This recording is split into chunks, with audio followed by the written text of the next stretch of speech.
एक गाना पवन सिंह का और एक गाना खेसारी लाल यादव का, दोनों का एक एक गाना भी यूट्यूब पे तहलका मचा रहा है। डेली बहुत सारे व्यूज़ आ रहे हैं। आप लोग देख रहे होंगे हर दो दो दिन में, हर तीन तीन दिन में दोनों की 10-10 मिलियन व्यूज़ बढ़ा करके जो है पोस्टर रिलीज़ किया जा रहा है। एक गाना है लटक जाए, तो दूसरा गाना पवन सिंह का यहाँ पे है सड़िया। पवन सिंह का सड़िया गाना में अभी करंटली 144 मिलियन व्यूज़ है और यूट्यूब में टॉप 13 यानी टॉप 13 म्यूजिक वीडियो में शामिल है। साथ में लाइक जो है लगभग 8 लाख लाइक मिला हुआ है और लगभग 2 मिलियन रील बन गया है। 2 मिलियन रील बना है इस गाने में। तो किस प्रकार से ये गाना हिट हुआ है, किस प्रकार से लोगों को पसंद आ रहा है। इस गाने को पवन सिंह के साथ में शिवानी सिंह ने गाया था। गीत को कुंदन प्रीत ने लिखा था। म्यूजिक जो है वो शाम सुंदर का म्यूजिक है और काफ़ी शानदार, ये काफ़ी ज़बरदस्त पवन सिंह का ये गाना है सड़िया, जो बहुत ज़्यादा बज रहा है। लगभग 20 लाख रील बन चुके हैं। दूसरी तरफ यहाँ खेसारी लाल यादव का गाना है, जिस गाने का नाम रखा गया है लटक जाए, और इस गाने को खेसारी लाल यादव के साथ शिल्पी राज ने गाया है। कृष्णा बेदर्जी ने इस गाने को लिखा है और साथ में काफ़ी ज़बरदस्त और शानदार ये भी गाना है।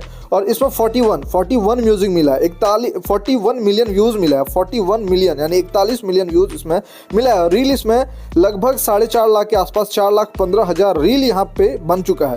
तो दोनों गाना बहुत ही बज रहा है यूट्यूब पे। आप लोग यूट्यूब पे जाएंगे तो यही दो गाना दिखेगा। एक गाने का नाम है लटक जाइब, एक गाने का नाम है लटक जाइब और दूसरे गाने का नाम है सड़िया।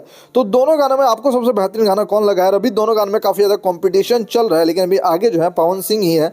पवन सिंह 144 मिलियन के आसपास है और यहाँ पे खेसारी लाल यादव जो है, खेसारी लाल यादव 41 मिलियन, यानी खेसारी लाल यादव के गाने से लगभग जो है 100 मिलियन ज़्यादा व्यूज़ पवन सिंह के गाने को मिला है। लेकिन पवन सिंह का गाना जो है थोड़ा पहले रिलीज हुआ है। लेकिन यहाँ पे टॉप, अगर यूट्यूब टॉप म्यूजिक वीडियो में देखें तो टॉप म्यूजिक वीडियो को व्यूज़ से लेना देना नहीं होता है। जिस प्रकार से लोग सर्च करते हैं, प्ले करते हैं, उस प्रकार से यहाँ पे रहता है। तो खेसारी लाल यादव का जो गाना है 21 नंबर पे है और वहीं पवन सिंह का जो गाना है वो 13 नंबर पे है। यहाँ पवन सिंह आगे हैं, लेकिन अगर व्यूज़ में देखा जाए तो पवन सिंह का गाना थोड़ा पहले रिलीज हुआ है। इसीलिए मैं यहाँ पे अभी व्यूज़ में जो है, व्यूज़ में कंपटीशन दोनों के बीच नहीं करूँगा, व्यूज़ में जो है कंपेयर नहीं करूँगा। वैसे दोनों में से आपको सबसे बेहतरीन गाना कौन लगा नीचे कमेंट बॉक्स में कमेंट करें। फिर मिलते हैं दूसरे वीडियो को लेकर के।